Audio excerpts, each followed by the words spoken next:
Hello everyone.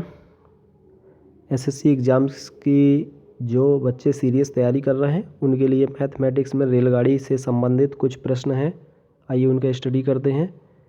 एक 125 metre लंबाई की रेलगाड़ी रेलवे लाइन के किनारे एक पेड़ को पार करने में 30 सेकंड का समय लेती है, तो रेलगाड़ी की चाल ज्ञात करना है। तो अगर जितनी रेलगाड़ी की लंबाई होगी, अगर किसी एक पेड़ को पार करेगी तो उसके द्वारा कुल कितनी दूरी तय करी जाएगी? कुल दूरी होगी जितनी रेलगाड़ी की लंबाई होगी। तो 125 मीटर लंबाई ही इसकी कुल दूरी होगी। समय दिया हुआ है सेकंड में 30 सेकंड। ठीक है, तो चाल बराबर आप सूत्र जानते हैं, चाल बराबर दूरी बटे समय होता है। तो दूरी 125 मीटर और समय 30 सेकंड। इसके बाद आंसर आपसे पूछा जा रहा है किलोमीटर प्रति घंटे में। तो 125 बटे 30 को अगर ये है मीटर प्रति सेकंड, इसको जब किलोमीटर प्रति आवर में चेंज करेंगे तो 18 बटे 5 से मल्टीप्लाई कर देंगे। ठीक है, इसके बाद देखिए 6 पंचे 30 और 6 तिया 18 और ये 5 पचा 25 और 25 पंचे 125 और 5 तिया 15। ये आपका आंसर आ गया 15 किलोमीटर प्रति घंटा। नेक्स्ट क्वेश्चन है, दो रेलगाड़ी जिनकी लंबाई क्रमशः 180 मीटर और 120 मीटर है, समानांतर पटरियों पर विपरीत दिशाओं में दौड़ रही हैं। उनकी चाल 65 और 55 है। मिलने के कितने समय बाद, यानी समय पूछ रहा है, एक दूसरे को पार कर पाएंगी। समय बराबर होता है कुल दूरी बटे कुल चाल। अब देखिए, जब भी दो रेलगाड़ियां समान दिशाओं में चाहे विपरीत दिशाओं में सफ़र करें, तो जितनी भी रेलगाड़ी की लंबाई होती है, ठीक है, जैसे 180 मीटर और 120 मीटर है, तो कुल दूरी कितनी होगी? जब भी वो समान दिशाओं में दौड़ें या विपरीत दिशाओं में दौड़ें, तो उनकी जो कुल दूरी होगी दोनों रेलगाड़ियों की लंबाई को जोड़ देते हैं। ठीक है, उनकी लंबाई को जोड़ देते हैं। तो 180 और 120 को आप ऐड कर देंगे। ठीक है, और जब चाल की बात आती है, तो जब विपरीत दिशाओं में चलती हैं रेलगाड़ियाँ तो उनकी चालों को जोड़ दिया जाता है। जब समान दिशाओं में चलती हैं तो उनकी चालों को घटा दिया जाता है। तो यहाँ 65 और 25 को जोड़ेंगे क्योंकि विपरीत दिशा में चल रही हैं। और दूरी को तो हमेशा रेलगाड़ी की लंबाई जोड़ते ही हैं दूरी निकालने के लिए। ठीक है, 180 और 120 300 हो गया, और ये 65 55 120 हो गया। ठीक, इसके बाद देखिए ये हो गया आपका आंसर। सेकंड में पूछा जा रहा है, ये 300 मीटर है, 120 किलोमीटर प्रति घंटा है। तो किलोमीटर प्रति घंटे को मीटर पर सेकंड में चेंज करने के लिए 5 बटे 18 से मल्टीप्लाई कर देंगे। ठीक है, तो ये मीटर प्रति सेकंड में चेंज हो जाएगा, और ऊपर तो मीटर है ही 300 मीटर। ठीक है, इसको सॉल्व कर लेंगे। 12 पंचे 60 यानी 600, और 300 ऊपर है 600 नीचे है, तो 3 दूनी 6, 2 आ जाएगा, और 2 9 18 और 9 ऊपर चला जाएगा। ये 9 सेकंड आपका आंसर आ जाएगा।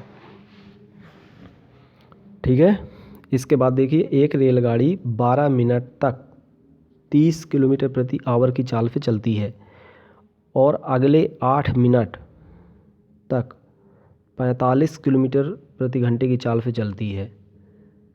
ठीक है, तो औसत चाल ज्ञात करना है। तो औसत चाल बराबर होता है चाल बराबर कुल दूरी बटे कुल समय। तो दूरी निकालने के लिए क्या करेंगे? कुल दूरी बटे कुल समय। तो इसकी कुल दूरी कैसे आ जाएगी? 12 मिनट तक 30 किलोमीटर प्रति घंटे की चाल से चलती है। तो ये कुल दूरी कैसे निकालेंगे? दूरी बराबर ये समय है और ये चाल है, तो दूरी बराबर चाल गुणे समय कर दीजिए।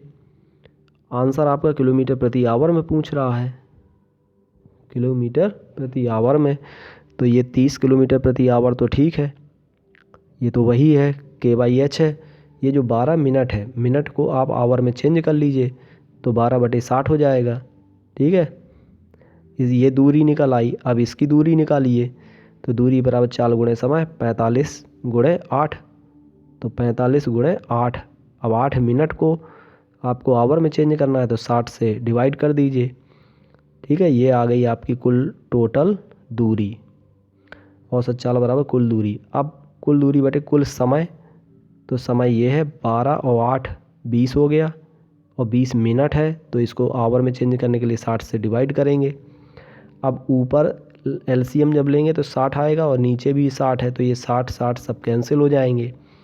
अब ऊपर 12 तिया 36 360 और 45 अट्ठे 360, 360 और 360 कितना हो गया 720 हो गया, और 720 बटे 20 ये आपका आ गया 36। 0 0 कैंसिल हो जाएगा, 2 से डिवाइड कर देंगे 72 को तो 36 किलोमीटर प्रति आवर आ जाएगा। मैं आशा करता हूँ आपको समझ में आ गया होगा। चलिए नेक्स्ट क्वेश्चन देखते हैं। समान लंबाई की 2 रेलगाड़ियाँ समानांतर पटरियों पर एक ही दिशा में। अब यहाँ पर ध्यान दीजिएगा, ये एक ही दिशा और विपरीत दिशा पर ध्यान रखा करिए। एक ही दिशा में चाल 46 और 36 है, तो एक ही दिशा में है तो इनकी जो चाल है वो माइनस हो जाएगी। 46 माइनस देखिए 36 मैंने किया हुआ है। तेज चाल से चलने वाली रेलगाड़ी धीमी चाल से चलने वाली रेलगाड़ी को 36 सेकंड में पार कर लेती है, तो प्रत्येक रेलगाड़ी की लंबाई पूछ रहा है। तो देखिए दोनों रेलगाड़ियाँ, उन दोनों की लंबाई हम मान लेते हैं एल है। ठीक है, तो तेज चाल से चलने वाली रेलगाड़ी धीमी चाल से चलने वाली रेलगाड़ी को 36 सेकंड में पार करती है, तो 36 ये समय हो गया, तो समय बराबर कुल दूरी बटे कुल चाल, कुल दूरी बटे कुल चाल। तो कुल दूरी कितनी है, जितनी दोनों रेलगाड़ियों की लंबाई होगी, चाहे वो एक ही दिशा में, मैंने बताया भी है आपको कि दोनों रेलगाड़ियाँ चाहे एक दिशा में सफ़र करें चाहे विपरीत दिशाओं में करें, जितनी रेलगाड़ी की लंबाई होगी उनको ऐड करना ही है। केवल चालों में अंतर आता है, समान दिशा में चाल घट जाती है, विपरीत दिशा में चाल जुड़ जाती है। तो ये दूरी आपकी L + L हो गई, समय बराबर दूरी बटे चाल, तो कुल दूरी हो गई L + L, समय बराबर दूरी बटे चाल, और चाल आपकी माइनस हो जाएगी। अब देखिए आंसर आपका मीटर में पूछ रहा है, तो ये 36 सेकंड तो ठीक है, और ये 46 ये kh में है, तो इसको आप चेंज कर लीजिए मीटर पर सेकंड में, तो 46 माइनस 36 आ जाएगा 10, 10 × 5/18 हो जाएगा। ठीक है, ये 36 आ गया सेम, और ये L + L हो गया 2L, और ये 18 जो नीचे है ये ऊपर चला जाएगा, 2L × 18 और बट डिवाइड बाई 10 × 5, ये हो गया दोस्तों। ठीक है, अब देखिए 18 दूनी 36 और 36 36 कैंसिल हो जाएगा, तो और ये 10 × 50 50 इधर आ जाएगा, तो L बराबर 50 मीटर आ जाएगा आपका आंसर। ठीक है, ये सीरीज आपकी लगातार जारी रहेगी। आपको एसएससी के एग्ज़ाम में बेहद टॉनिक का काम करेंगे ये प्रश्न। ठीक है, ओके बाय।